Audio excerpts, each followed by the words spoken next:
Pour comprendre comment les images se forment dans l'œil, le physicien modélise l'œil.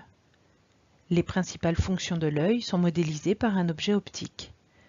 Voici en haut la coupe de l'œil réel et le modèle réduit de l'œil.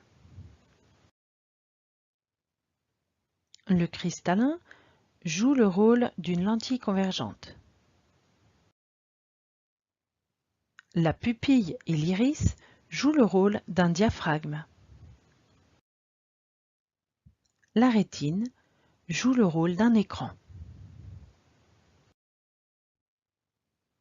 La distance entre le cristallin et la rétine est fixe.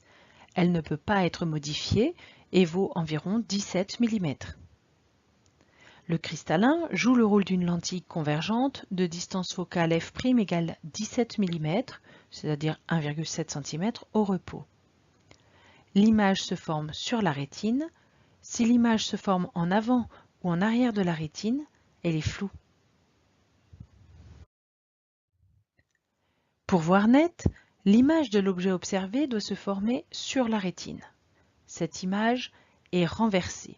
C'est le cas ici de la bougie, dont l'image se forme sur la rétine, renversée par rapport à l'objet. Un œil normal ou en métrope voit net, sans accommodation et donc sans fatigue, un objet situé à l'infini qui est un objet donc lointain. Les rayons lumineux qui proviennent d'un objet lointain sont tous parallèles entre eux. L'image d'un objet à l'infini se forme sur le foyer image du cristallin qui coïncide avec la rétine.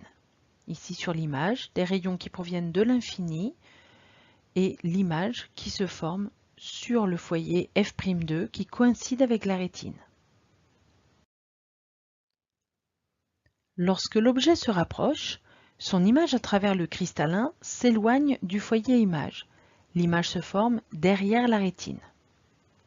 L'image de l'objet est donc floue. Regardons cette animation. Les rayons sont tous parallèles, l'image se forme sur la rétine. L'objet se rapproche, les rayons ne sont plus parallèles, mais l'image se forme derrière la rétine, même lorsqu'on rapproche l'objet.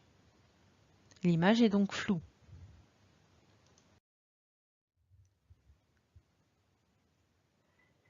Comme on ne peut pas modifier la distance entre la lentille et l'écran, c'est la vergence de la lentille qui est modifiée.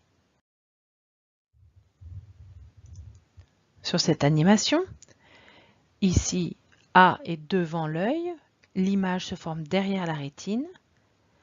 On va modifier ici la forme de la lentille et sa distance focale pour que l'image se forme bien sur la rétine. C'est ce que l'on appelle l'accommodation.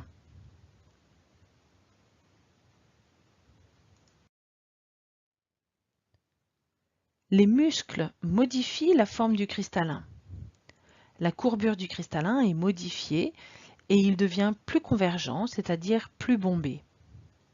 La distance focale du cristallin diminue et la vergence augmente. On dit que l'œil accommode.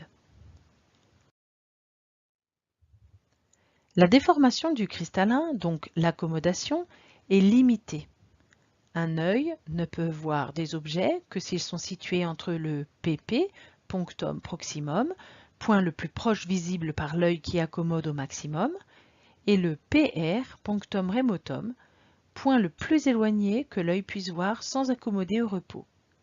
Sur ce schéma, on retrouve le PP, punctum proximum à 25 cm pour l'œil normal, l'œil en métrope, qui voit net jusqu'à l'infini qui est le PR. En vert, le domaine de vision nette. Voici ce qu'il faut retenir. Lorsque l'image d'un objet se forme sur la rétine, l'image est nette. L'œil voit net un objet à l'infini sans accommoder.